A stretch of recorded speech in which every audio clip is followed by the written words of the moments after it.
Ce week-end correspond certes à une fête nationale aux États-Unis, mais le Covid-19 ne prête aucune attention aux vacances, aux week-ends. L'Associated Press rapporte que tout au long de cette semaine, les nouveaux cas dans tout le pays ont dépassé 50 000 par jour. Ce médecin met en garde la ville de Charleston, en Caroline du Sud, qui se trouve au centre, je cite, d'un ouragan de maladies de 6e catégorie. Nous ne pouvons pas évacuer, nous devons rester en place et nous devons rester loin des autres. Nous devons éviter les rassemblements sociaux risqués. Il est vraiment important que tout le monde comprenne qu'il s'agit d'un problème critique et d'un moment critique. Plus au sud, les choses sont tout aussi sombres. En Floride, vendredi, ce sont environ 9 500 nouveaux cas, contre plus de 6 500 il y a quelques jours à peine. Les plages de Miami sont interdites ce jour de l'indépendance en raison de la menace que représente le Covid-19. Mais à Jupiter City, en Floride, ces plaisanciers sont déterminés à passer un bon moment.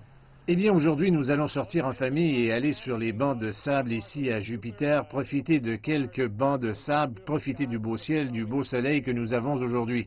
Et nous ferons la même chose demain et dimanche, nous fêterons l'anniversaire de ce pays. En Géorgie, l'un des premiers États à rouvrir ses portes, malgré les mises en garde des experts, le nombre total de nouveaux cas approche 3000. Au Texas, un État frappé par le Covid-19, le gouverneur Greg Abbott impose le port du masque dans n'importe quel comté où plus de 20 cas sont recensés. Maintenant, je sais que le port d'un couvre-visage n'est pas chose pratique, mais je sais également que le port d'un couvre-visage nous aidera à garder le Texas ouvert aux affaires. Je sais également que le fait de ne pas agir pour ralentir la propagation entraînera une propagation encore pire du Covid-19 en mettant en danger la vie de la population et, en fin de compte, en fermant davantage d'entreprises.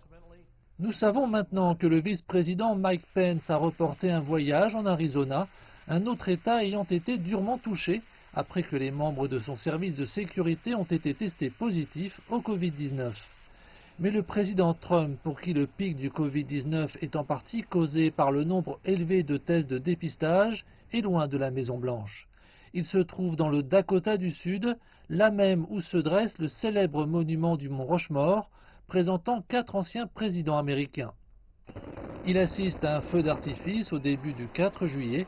Normalement, la pyrotechnie est interdite pour protéger les vies humaines ainsi que l'environnement.